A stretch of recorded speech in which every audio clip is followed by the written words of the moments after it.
Este é o podcast Sobre um Dizer. Eu sou a Cauana Mestre. E eu sou a Licene Garcia. Somos psicanalistas e aqui conversamos sobre filmes, séries, literatura, coisas da vida. E claro, sempre com a psicanálise.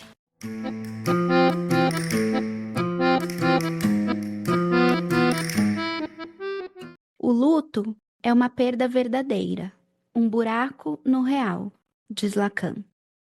O trabalho de luto é um intenso trabalho subjetivo que nos convoca a mergulhar na dor da ausência, onde o que impera é a falta de sentido.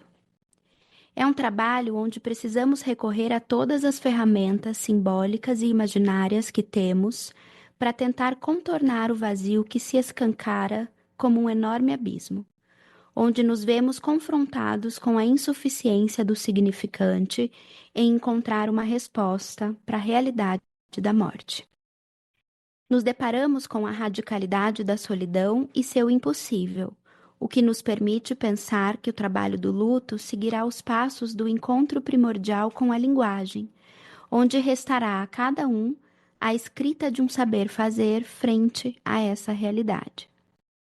Talvez possamos pensar o trabalho do luto como uma tessitura ou um bordado, na medida em que ambos são trabalhos artesanais que consistem na criação de novos pontos de apoio, pontos de amarração, significativos e que venham a incluir os significantes específicos que foram tecidos no vínculo de amor com aquele ente querido, permitindo a continuidade desse vínculo de um novo modo.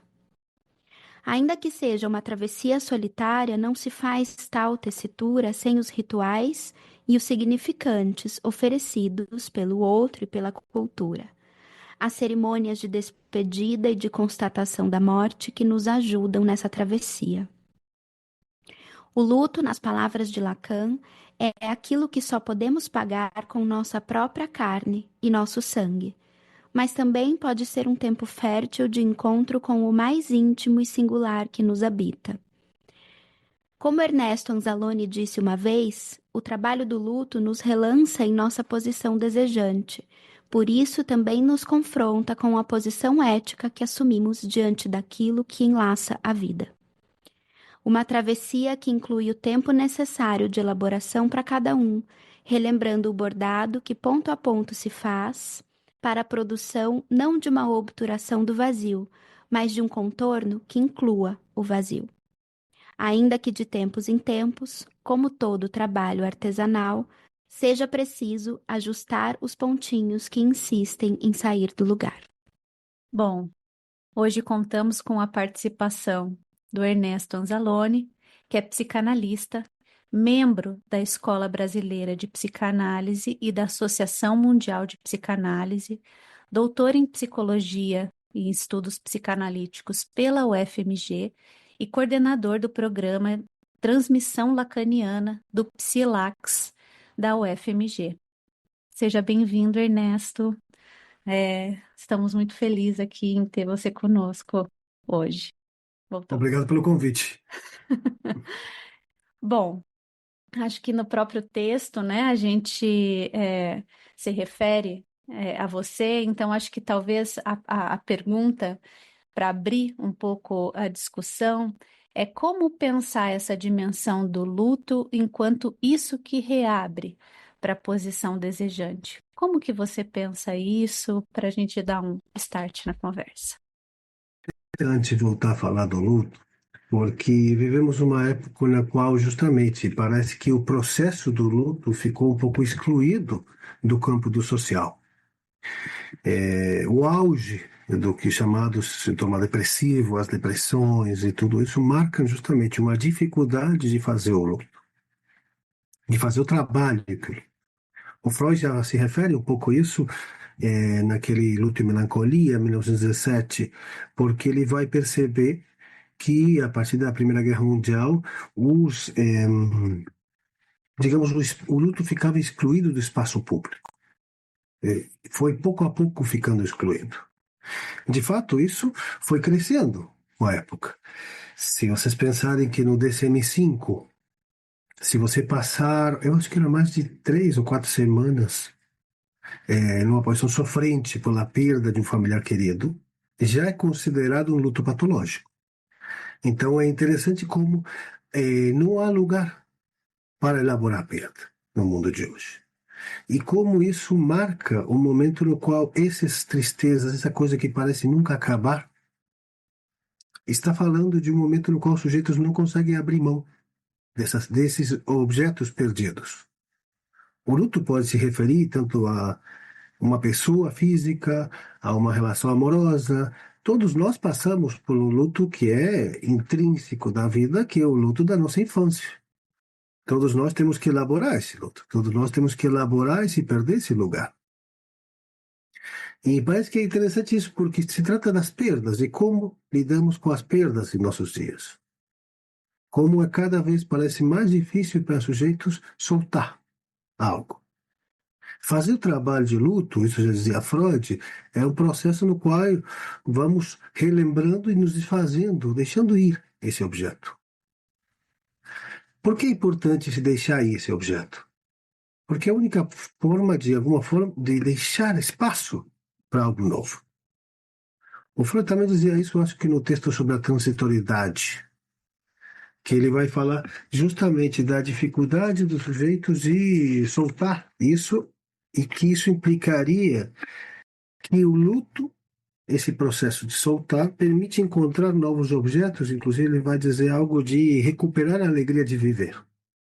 Eu acho que essa suposta, até a Organização Mundial da Saúde fala de uma certa epidemia de depressão, tem a ver com essa dificuldade no social de aparecer o luto, de se permitir a tristeza, e se permitir a perda, consentir com a perda.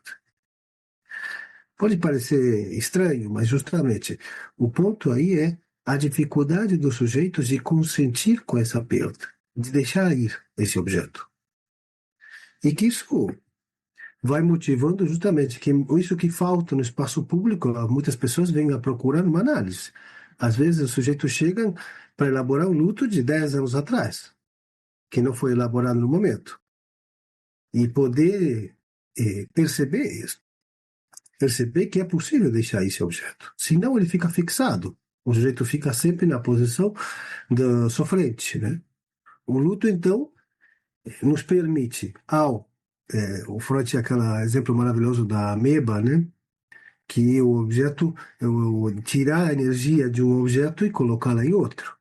Então isso nos devolve numa posição desejante. Por quê? Porque condição justamente o desejo é a falta.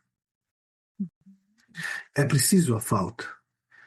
Quando eu estava pensando um pouco aqui, eu lembrei de uma música uruguaia que eu achei muito interessante, que chama, é pouco conhecida, de uma banda chamada Garotas Japonesas, mas é muito impressionante o que a letra dizia, porque o que ela diz, basicamente, ele diz sobre uma perda amorosa, mas diz: o que me dói de não te ter, não é não te ter.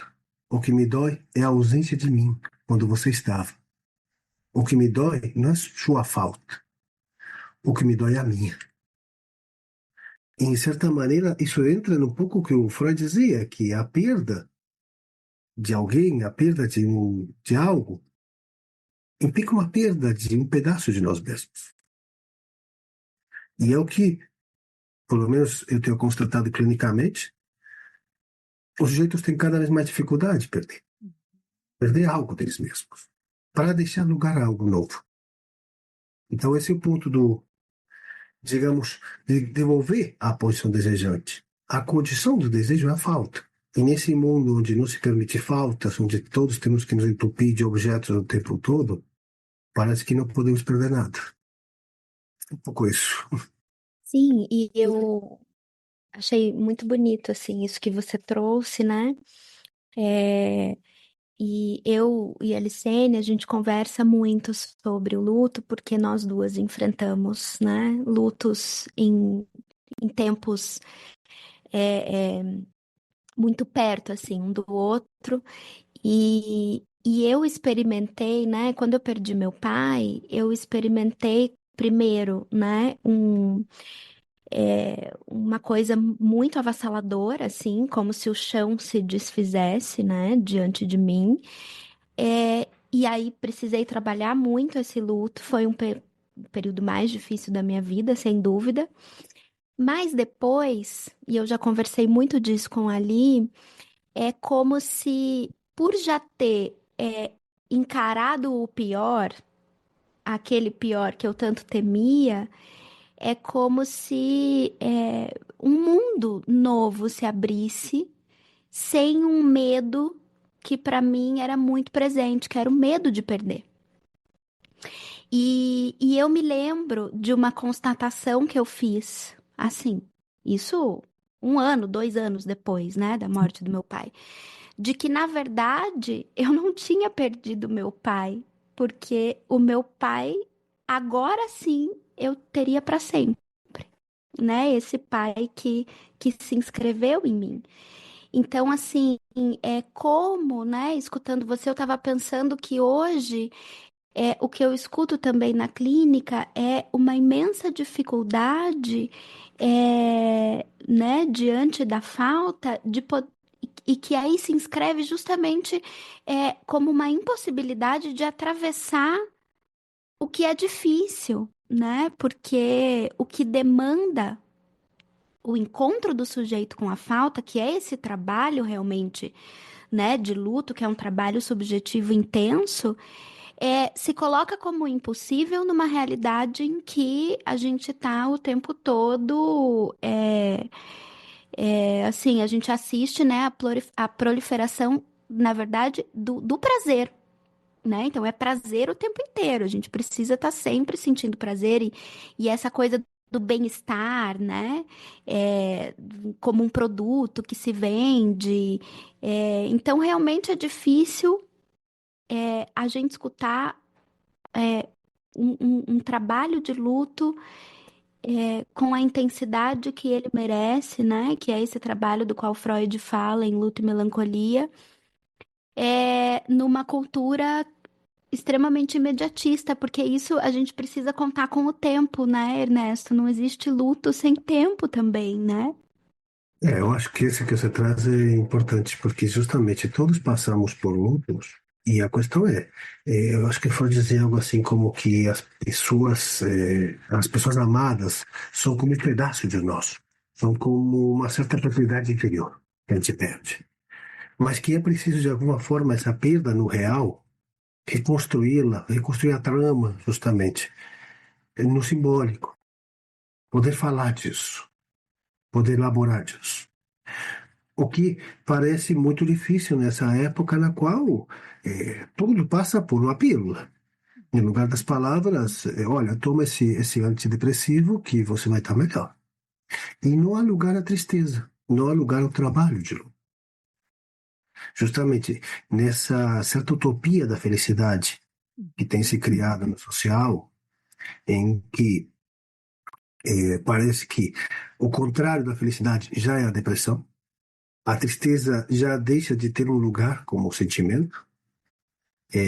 Estar mal, estar triste, não parece ter lugar. Parece que eu escuto muitas vezes na clínica que o sujeito não se autoriza a estar triste. É como uma espécie de pecado para muita gente. Então, a elaboração do luto precisa que estemos mal, precisa que podamos suportar isso.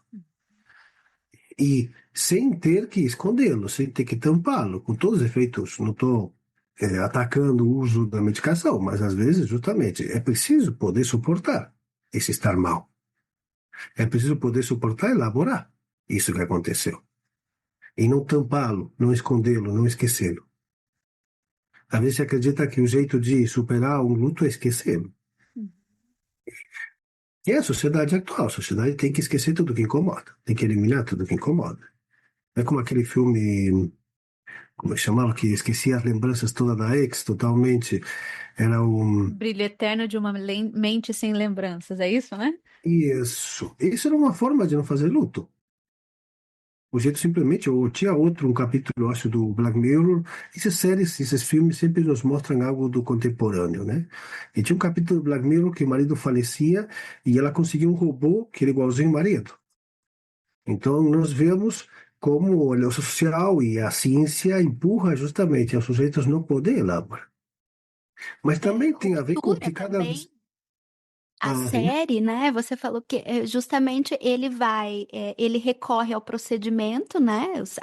Ao severance, que é essa divisão em que ele se divide em dois indivíduos, né? Um no trabalho e um na vida social, porque ele perdeu a esposa e ele não suporta essa perda. Então ele é como se ele pudesse se livrar desse trabalho de luto, pelo menos uma parte do dia, né? Lembrei também enquanto você estava falando. Uhum. Exatamente, é tentar fugir disso, eliminá-lo. Porque o ponto do social é muitas vezes esse, como você falou, o prazer, a felicidade. A felicidade é um grande invento, acho que mais ou menos no século XVIII, assim, final do século XVIII, começaram a criar o conceito de felicidade. Antes existia o conceito de bem-estar. Mas esse empuxo à felicidade, de você não pode estar mal, se cria como um certo ideal insuportável para muitos sujeitos. Porque parece que está proibido o sofrer. O que leva a mais sofrimento, obviamente. Mas me parece que é interessante isso, porque como essas séries e filmes nos mostram uma realidade do mundo no qual os sujeitos não querem saber como. Mas fundamentalmente o que parece que há por trás também é que não querem saber nada com o desejo também. Porque não querem saber nada com a falta. E a condição da falta, justamente a condição do desejo é a falta. Temos que nos reconhecer como que nos falta isso que perdemos para poder seguir. E encontrar outras coisas. Me parece que esse ficar fixado, e você escuta toda essa construção que se faz, por exemplo, sobre esses significantes novos que aparecem de relações tóxicas e tudo, que é uma forma de não deixar ir o outro. Eu acho muito impressionante isso, como o luto também nas relações amorosas passou a ser algo impossível para muitos sujeitos. Porque aí não há um luto no real tão fortemente como a perda de uma pessoa amada. Menos ainda no mundo contemporâneo, em que estamos todos interligados e inevitavelmente a pessoa aparece e reaparece e reaparece. Acho que até a Mas pluralização dos modos de relação, né, de relacionamentos, apontam justamente para isso, né? Porque se você está numa relação aberta, é como se de algum modo você não precisasse nem elaborar o fim do relacionamento que você tá, e você já emenda outro, e assim outro, outro, outro, outro. Então vem numa lógica, parece que as parcerias amorosas nesse sentido acabam respondendo justamente essa lógica de mercado, né, dessa felicidade, dessa satisfação plena e constante, que qualquer diferença, qualquer mal-estar, automaticamente a relação pode ser, né, se dissolve e próximo, próximo, próximo, né? Pensa um pouco disso nessa lógica também. o ponto aí é a dificuldade de assumir a perda de gozo que implica a vida adulta. Eu quero dizer aquela frase que ele toma do André Malraux, que é já não há gente grande, não há pessoas adultas. E por quê? Porque ninguém topa a perda de gozo que implica ser adulto. Não queremos perder nada. Isso é um ponto bem do contemporâneo. Escutamos sujeitos que passam anos e anos falando, por exemplo, de um relacionamento que terminou, ou anos e anos falando de uma perda que eles não deram conta. Às vezes é uma perda de um trabalho, mas é algo que parece que não há elaboração realmente. Acho que aí, Isso. conectando o que você está dizendo, é muito interessante que você começa dizendo, né, que o primeiro grande luto é o luto da infância. E se a gente vê sujeitos que não chegam, né, de alguma maneira estão num corpo adultos, mas subjetivamente estão ainda na infância, nem esse primeiro luto puderam atravessar ainda. Sim. Eu ia tocar nesse ponto também, né? Em como é, é, é um trabalho infantil por excelência, né? No sentido de que é preciso atualizar esse trabalho que foi feito ou não, né? dessa perda da infância, assim. E aí eu lembrei muito do filme da Disney, o Divertidamente, o primeiro, né? Que eu acho que é extremamente didático e conversa com todo mundo, né? Os pais e as crianças que foram assistir esse filme, todo mundo gostou, porque todo mundo viveu aquilo que, na verdade, a personagem vive, perdendo, né, a cidade, a casa da infância. Na verdade, o que ela tá dizendo é que ela perdeu a infância, né? Porque ela tá crescendo. E como no final, o que é muito bonito do filme é que quem salva o cenário é a tristeza, porque é só quando ela se autoriza a ficar triste que aí ela pode falar daquilo que ela está atravessando, da perda daquilo que era tão importante para ela, ser acolhida pelos pais e encontrar algo novo nesse outro tempo, nessa outra cidade, né? Então, assim, é, penso que está realmente muito conectado também com essa dificuldade, a tristeza. Que eu acho que eu nem sei mais, em alguns casos, eu nem escuto mais como uma dificuldade, mas como uma impossibilidade, assim, né? Tem sujeitos que colocam a tristeza nesse lugar, assim, intocável, né? Para quem é realmente insuportável se ver triste. E aí vão se servir de uma série de objetos da cultura, e a cultura hoje oferece muitos, né? Para tamponar essa falta. Eu acho que é impressionante como vemos cada vez mais que os objetos até mesmo infantis passam a ser parte da vida adulta de alguns sujeitos. O trabalho, por exemplo, clínico com homens é muito claro nesse ponto. Os homens estão cheios de brinquedos atualmente. E aparece toda uma questão. Exatamente. Eu brinco, eu ironizo que não tem nada mais parecido a uma barbearia, essas barbearias que estão tão de modas, que um cabelo de criança. Sim. A única diferença é que em lugar de patati patatá tem motos. Uhum. E Sim. no final, em lugar Harley, de um isso, pirulito, te dá uma exatamente. Heineken. Em Isso. lugar de um pirulito, te dá uma Heineken. Então, mas no fundo, a cena é a mesma. É você se distrair para não ver a perda, o corte, a castração que implica o corte de cabelo, o corte de tudo isso. Mas é você ver como as lógicas infantis estão tomando a vida atual. E que cada vez mais sujeitos não conseguem lidar com os seus sentimentos. Sem uso de medicação, tá?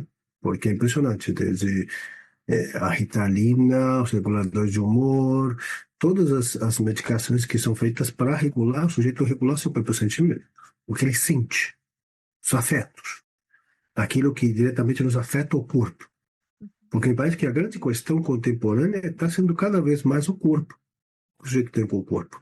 E tomando um pouco o que você disse, Cauana, o grande luto também é a perda do corpo infantil, que a criança tinha regulado mais ou menos a partir das zonas erógenas, aquelas freudianas, né, justamente dos lugares onde a pulsão amarrava, e tem que encarar outra coisa que ele não sabe como é.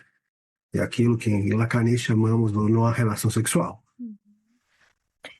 Por isso também, né, Ernesto, a gente tem assistido a uma puberdade que se arrasta, né, a ponto desse estranhamento com o corpo sexual, às vezes ir até bem além dos 20 anos, né? E assim, talvez converse um pouco com isso também, a diminuição da relação sexual entre os jovens, né? Eu escuto muito isso na clínica, jovens assim que não têm, eles não têm uma relação sexual com o outro.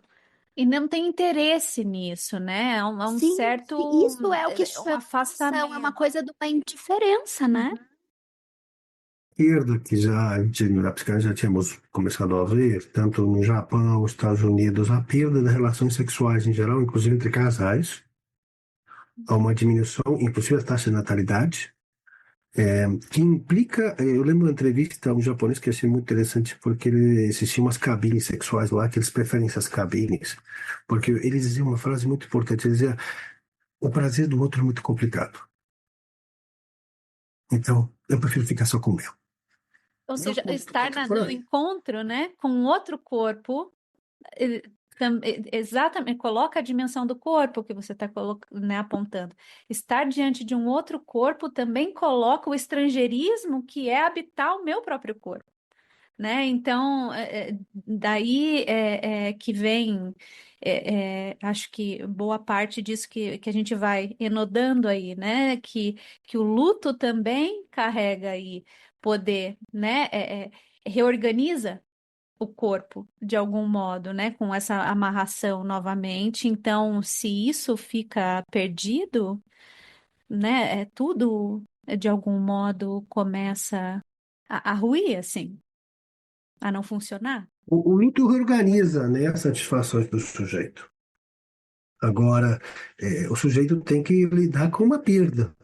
Seja a perda do corpo infantil, seja a perda de um familiar amado. Às vezes há uma perda muito mais escondida, que é a perda dos pais da infância, em que você percebe que vem muitos sujeitos que estão com uma raiva com o pai, com a mãe, não elaborada porque eles queriam que fossem ainda esses pais da infância, esses pais perfeitos.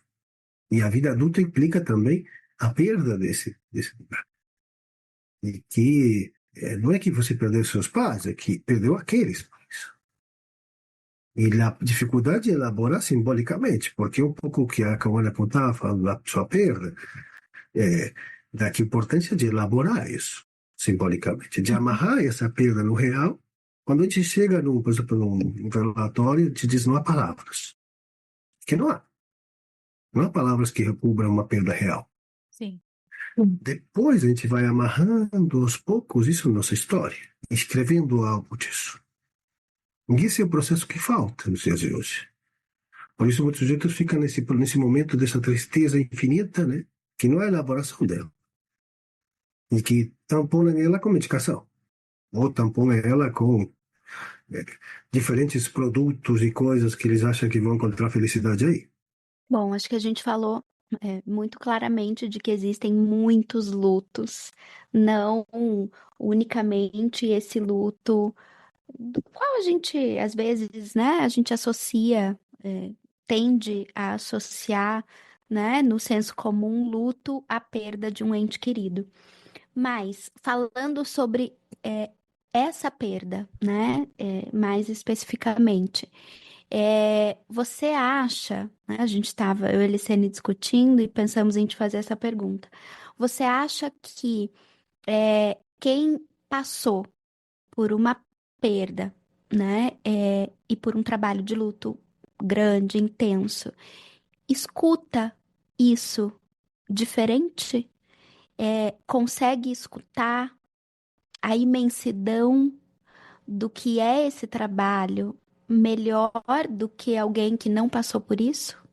Eu acho que o difícil aí é definir que é uma perda grande, porque isso vai depender muito da pessoa. Às vezes, para uma criança, a perda de um cachorro é fortíssima. Às vezes, eu acho que por isso o trabalho de luto vai depender, o tamanho do trabalho de luto vai depender muito da forma em que o sujeito vai subjetivar isso, vai trabalhar com isso, vai pensar isso, vai sentir isso. Então, há lutos que nós podemos dizer de coisas, às vezes pequenas, que são terríveis para um sujeito. Agora, me parece que com qualquer efeito, qualquer evento na nossa vida que nos fez confrontar com a castração, que nos fez confrontar. Eu tive a perda da minha mãe, muito jovem. Uma das questões para mim, justamente, é que eu já superei a idade que minha mãe tinha quando ela faleceu. E é uma coisa também. Não é os mortos, é os vivos. Que resta para nós disso? E o que, de alguma forma, esse objeto perdido se introjeta um pouco em nós. Há algo, como você dizia, Kawana, há algo desse pai que se escreveu simbolicamente para você e que ficou com você. E que o que me parece que é importante é poder consentir com essa perda. E que talvez, sim, qualquer sujeito que tenha se escutado, que tenha sentido e poder elaborar os lutos, e me parece que isso para geral, consegue escutar o sofrimento do outro de outro jeito. Eu acho que, inclusive, os psicanalistas somos sujeitos que, em geral, temos vivido coisas bastante difíceis. Eu lembro um colega bastante, muito anterior a mim, velho, que dizia para mim que nós tínhamos que ter uma estrutura muito complicada para nos dedicar à psicanálise. Porque temos que ter uma escuta para o sofrimento do outro. E, ao mesmo tempo, temos que ter passado por alguns sofrimentos. E que isso me parece que isso nos marca sempre. Estamos numa época que todo mundo tem medo do trauma. Né? Fala, não fala tal coisa para a criança porque vai traumatizar ela. O trauma são marcas que vamos deixando à vida. Eu acho que era Murakami, no Kafka Beira-Mar, dizia uma coisa muito forte, dizia o destino às vezes é como uma tempestade que nos destrói, que parece que não vamos sobreviver. Mas, uma vez que nós saímos da tempestade, nos surpreendemos do que superamos. E saímos sendo outros, dizia Murakami. E esse é a função da tempestade. Porque, e ele diz, o momento da tempestade não é algo alheio, a tempestade somos nós. Então, esse sofrimento é nosso.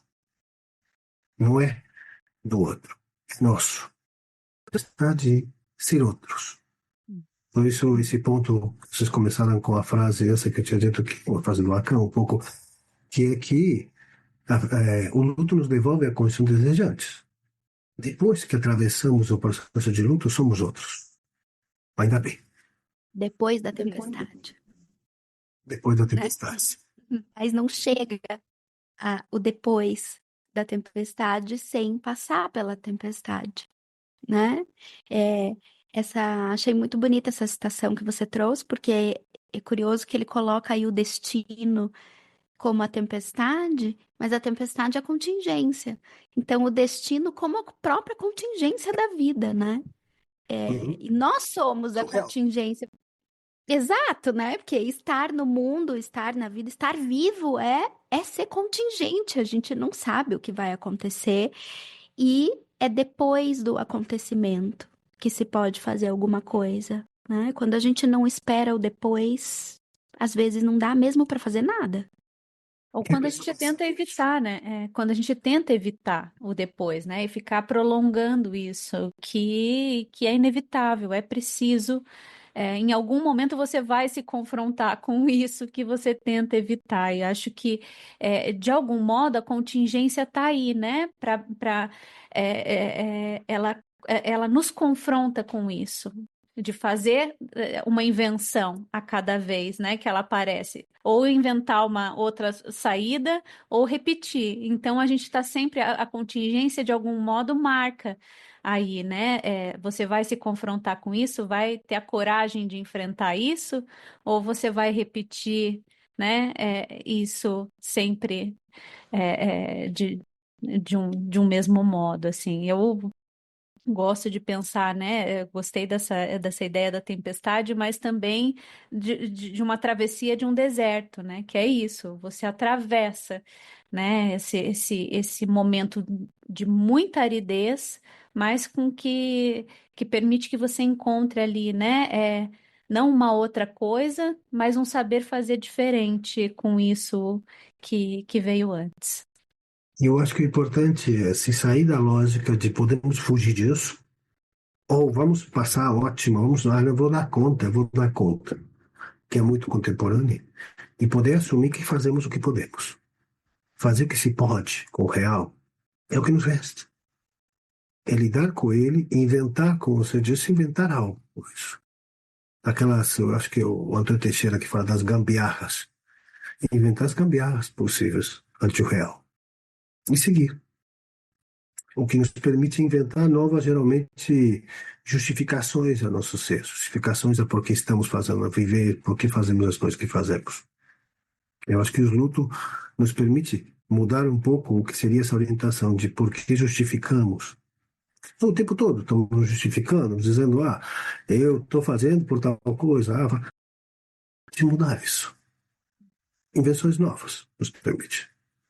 E eu acho interessante, né, quando a gente fala de invenção, porque parece que se tem a ideia também que invenção é inventar alguma coisa do zero, né? E é interessante essa questão da gambiarra, porque é isso, você inventa com aquilo que você tem, não com aquilo que não existe. Você não cria uma coisa do zero, né? Do nada.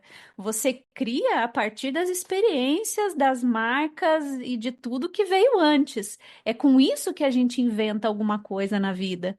É com isso que a gente constrói um saber de fazer que seja novo, né? É com o que veio antes, e não com alguma coisa que seja do nada. Por isso que pensar em gambiarra é interessante nesse sentido, né? Não sei se vocês assistiram aquele filme que acho que saiu agora do cinema, A Verdadeira Dor, que conta a história de dois primos que eles vão visitar a cidade da avó, que acaba de falecer, que é uma cidadezinha na Polônia, onde tinha um dos maiores campos de concentração, e a avó é uma sobrevivente do Holocausto. E E aí eu fui escrever para Boitempo sobre esse livro e eu fui pesquisar como que foi a construção e um dos atores, que é o Jesse Eisenberg, ele é o diretor também do filme. E quando perguntaram para ele de onde surgiu essa ideia, ele falou assim: essa é a minha história. A minha família veio dessa cidade na Polônia onde há um campo de concentração. Eu vivi apartado de uma história que também é minha e eu precisei reencontrar essa história, refazer o caminho da minha família, dessa casa da infância. E aí, depois que eu fiz isso, ele diz que é um tempo depois, não é imediato. Ele entendeu que ele precisava e que ele queria construir alguma coisa com essa história. E ele cria o filme, que é a história dele, mas não é a história dele, porque ele inventa também ali, né? Um personagem, um grupo, uma história, né? Tem algo fictício, mas é ele podendo fazer algo com isso que o atravessava sem que ele tivesse palavras, né? Porque ele dizia: eu escutava uma coisa aqui, uma coisa ali, eu precisava ver de onde eu tinha vindo, né? Então, assim, super bonito. E o filme é maravilhoso. Se vocês não viram ainda, recomendo. Ainda não vi, mas Ainda não vi também. eu acho que é um ponto disso, de fazer algo. Meu pai, o ano passado, ele escreveu a história dos meus avós. Escreveu um livro, está publicado, a história dos meus avós, justamente que inclui um monte de cartas. Minha família está muito atravessada por toda essa coisa, da ditadura uruguaia. Inclusive, eu fui exilado político como criança, eu vim aqui ao Brasil de criança e tudo. É, e é interessante porque ele tentou reconstruir algo que para ele precisava reconstruir. Era o jeito também dele sustentar esse luto dos pais dele, reconstruir a história dele. E que me parece que é isso, que cada um tem que, de alguma forma, e o trabalho de análise é isso, é ir reconstruindo a sua história. Nós temos um monte de pecinhas e fazemos disso uma história. Com a análise, a gente refaz essas pecinhas e coloca de outro jeito. E isso nos permite repensar a nossa história. Às vezes, eu escuto muito isso. Sujeitos que tinham uma coisa de uma raiva muito forte com a mãe, com o pai, inclusive falecidos, e que, a partir da análise, conseguem reconstruir que esse outro sujeito fazia o que podia também. E que, às vezes, o luto também é isso, se encarar com que nem aquele objeto idealizado que temos, nem é tudo terrível. Aquilo que perdemos é outro sujeito com seu sintoma, com seu sofrimento, e que isso deixou uma marca em nós. E que nós estamos muito falados com nossa família. É impressionante isso. Nós, cada vez que falamos, nosso outro familiar está sempre falando. Uhum. Interessante como carregamos essas marcas e tentamos fazer algo com elas. Você sabe que agora a gente está começando um grupo de estudo sobre a família, que vai se chamar Laços de Família. E aí, preparando o primeiro encontro, eu me encontrei com uma passagem do Miller, né? Vou meio que parafrasear aqui, que ele diz, né, que na análise só se fala dos laços de família, né? Disso que como somos marcados por essa língua, né? Familiar. e que a análise seria justamente a possibilidade de escrever a própria história da família, a partir da própria língua, mas sem prescindindo da língua familiar, mas fazendo algo com ela, né? Então, que o passe seria justamente contar a própria versão da história familiar que você foi marcado, né? Então, eu achei bonito quando o Miller traz isso, que retoma justamente da dignidade, instituição familiar, do qual a gente nasce e somos falados, mas também permite sair dela, mas refazendo o laço com ela, né? Porque eu acho que também muito do que se vê, também se escuta na clínica, é que quase como se eu precisasse romper com o outro para eu encontrar uma diferença com esse outro, para eu poder me diferenciar desse pai, dessa mãe, né? Desses irmãos, desse tio, né? Que seja qualquer um da família, que é só no rompimento ou num afastamento real que eu conseguiria. é, Marcar minha diferença em relação a esse outro.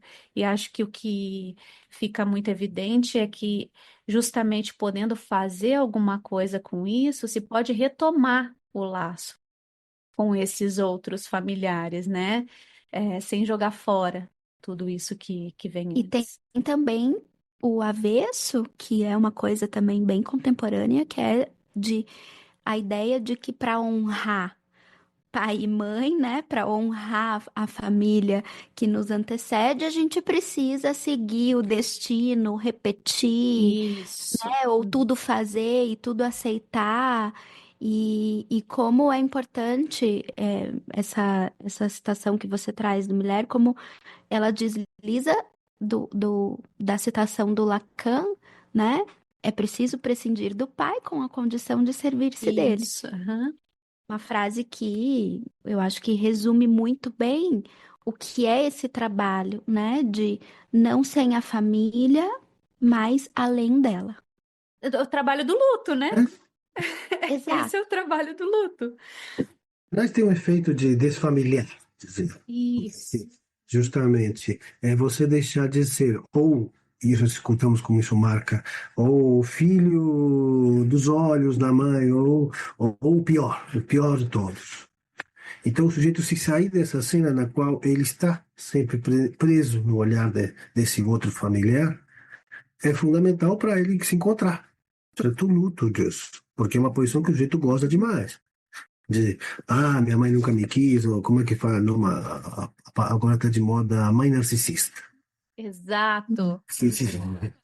Que a mãe é culpa de tudo. Sempre disseram que a psicanálise diz que a mãe é culpada. A psicanálise nunca disse isso. Mas agora virou moda isso.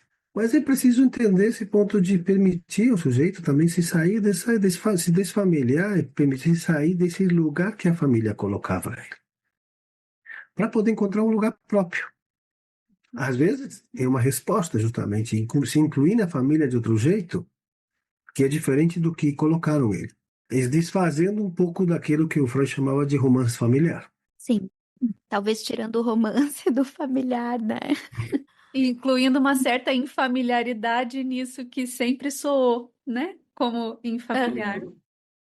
Exato. É que o gozo da família é sempre algo muito infamiliar, é algo insuportável. Que é aquilo. É muito interessante quando a gente na clínica recebe os pacientes depois do Natal. Porque aí o gozo familiar fica todo. Nossa, sim. E porque realmente passa a ser algo angustiante para o sujeito. Eu acho que depois da pandemia, depois das últimas eleições e tudo, a família começou a ser quase um campo inimigo para muitos sujeitos. E que isso fosse mostrando para eles justamente como aparece muito mais claramente esse familiar nesse lugar da família. Justamente como Lessing dizia, que é algo do insuportável que aparece. E o insuportável que ele também repete. Uhum. Mas quando é visto no outro, é insuportável. Ernesto, foi um prazer conversar com você. Acho que a gente ficaria aqui um tempão. É muito bom te ouvir e muito obrigada mais uma vez por ter aceito o nosso convite para falar desse tema tão importante e difícil também. Obrigado a vocês pelo convite. Muito obrigado, viu? Gostei muito. Nós que agradecemos a participação e você ter topado com tanta generosidade, trazendo essa discussão tão interessante para a gente, que não mostrando que o luto vai muito além, né, da perda de um ente querido, mas que ele é parte da vida.